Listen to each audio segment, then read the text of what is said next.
Hello दोस्तों, मैं हूं आपका अपना दोस्त गौरव। और आज की वीडियो में बात करेंगे हम स्टार डेल्टा स्टार्टर की एज ए प्रैक्टिकल।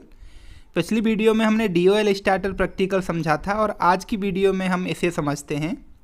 ये हमारा काफ़ी बड़ा स्टार्टर है। ये CT लगे हुए हैं जिनको करंट ट्रांसफार्मर कहते हैं, जो तीनों फेस में लगे हुए हैं।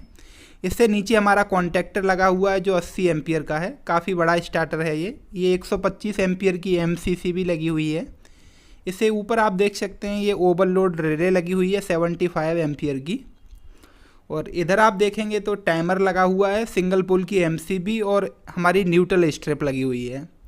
न्यूट्रल के लिए स्ट्रिप थोड़ा सस्ती पड़ती है इसलिए लगा देते हैं। अब हम इसको प्रैक्टिकल समझ लेते हैं।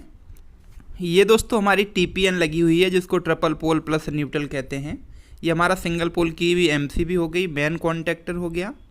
और इधर ये टाइमर लगा हुआ है, स्टार कॉन्टैक्टर। और इधर मैं इसको दिखा देता हूँ आपको, ये डेल्टा कॉन्टैक्टर लगा हुआ है।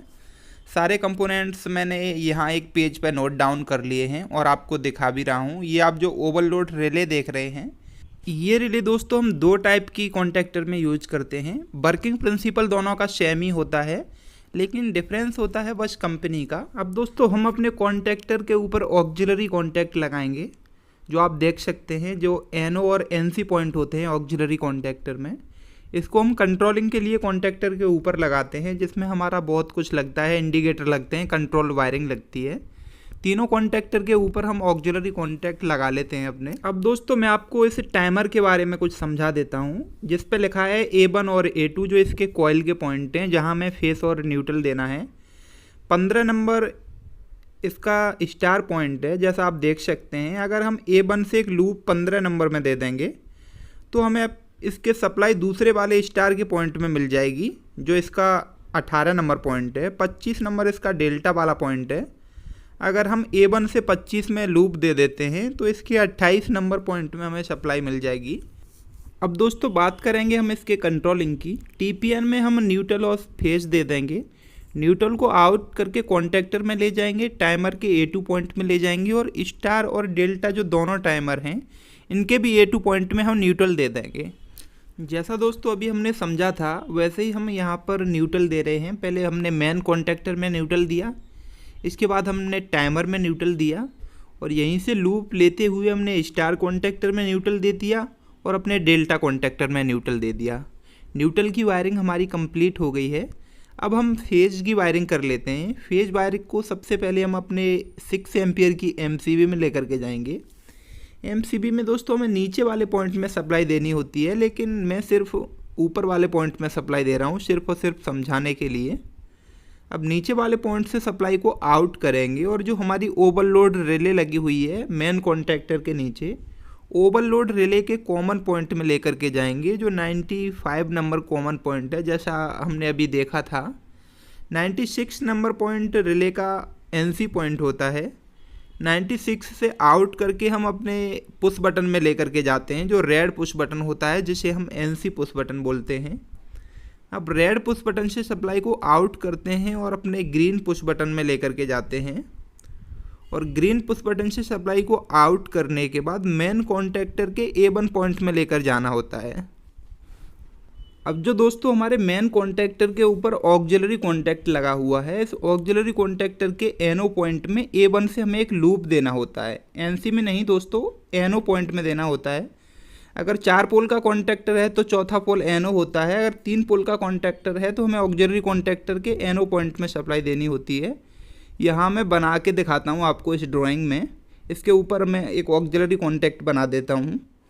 दोस्तों मैंने ऑक्सिलरी कॉन्टैक्ट बना दिया है और ऊपर से A1 से लूप दे दिया है NO पॉइंट में, और नीचे वाला जो NO पॉइंट है यहाँ से मैं लेकर के जाऊँगा अपना जो NO पॉइंट है उसके इनपुट में, NC के आउटपुट में ले जा सकता हूँ। यहाँ थोड़ा सा जगह कम पड़ गई है, माफ़ कीजिएगा।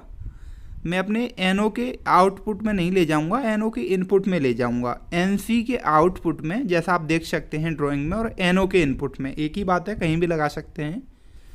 अब जो मेरा A1 है, इसी A1 से एक लूप ले जाऊंगा मैं अपने टाइमर के A1 में। जैसा हमने अभी टाइमर में देखा था कि टाइमर का A1 और A2 उसका कॉइल का पॉइंट होता है। जो टाइमर हमें ऊपर दिख रहा है, इसमें हम लूप दे देंगे A1 पॉइंट में। अब दोस्तों हम इसी टाइमर के A1 पॉइंट से एक तो 15 नंबर में लूप देंगे और एक 25 नंबर में। जैसा हमने अपने टाइमर पे देखा था जहाँ कनेक्शन बने हुए थे, वैसे ही यहाँ मैंने लिख दिया और लूप दे देता हूँ 15 नंबर और 25 नंबर पॉइंट में। अब जो दोस्तों हमारे टाइमर के दूसरे वाले पॉइंट हैं 28 नंबर और 18 नंबर, जो स्टार और डेल्टा के पॉइंट हैं। 28 नंबर डेल्टा पॉइंट है और 18 नंबर स्टार पॉइंट है।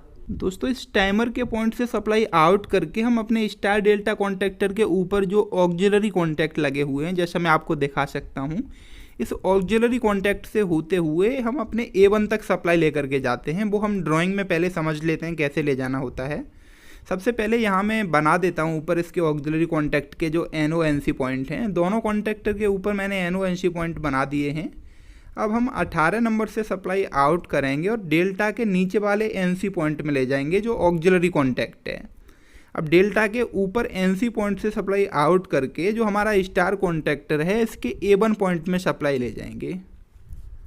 अब दोस्तों टाइमर के 28 नंबर पॉइंट से सप्लाई आउट करके स्टार कॉन्टैक्टर में जो ऑक्सिलरी कॉन्टैक्ट लगा हुआ है उसके नीचे वाले NC पॉइंट में ले जाएंगे और ऊपर वाले NC पॉइंट से सप्लाई आउट करके डेल्टा के A1 में ले जाएंगे। दोस्तों जैसे मैंने पेपर पर ड्राइंग में समझाया है, एज इट इज कनेक्शन कर लिए हैं। अब आपको इस स्टार्टर को चला के दिखाता हूँ मैं। जैसे ग्रीन बटन को प्रेस करूँगा जो हमारा पुश बटन है, तो हमारा मेन कॉन्टैक्टर और स्टार कॉन्टैक्टर होल्ड होगा जो टाइमर के पास में लगा हुआ है स्टार कॉन्टैक्टर। और जैसे ही टाइमर अपना टाइम के हिसाब से डेल्टा में जाता है तो हमारा स्टार कॉन्टैक्टर हट करके डेल्टा कॉन्टैक्टर होल्ड हो जाता है। तो उम्मीद करता हूँ दोस्तों ये वीडियो आपको पसंद आ गई होगी। अगर कोई क्वेरी है तो कमेंट बॉक्स में कमेंट कर दीजिए। वीडियो अच्छी लगी हो तो लाइक कर देना, अगर अच्छी नहीं लगी है तो डिसलाइक करना और चैनल को सब्सक्राइब कर लेना अगर अभी तक नहीं किया है तो।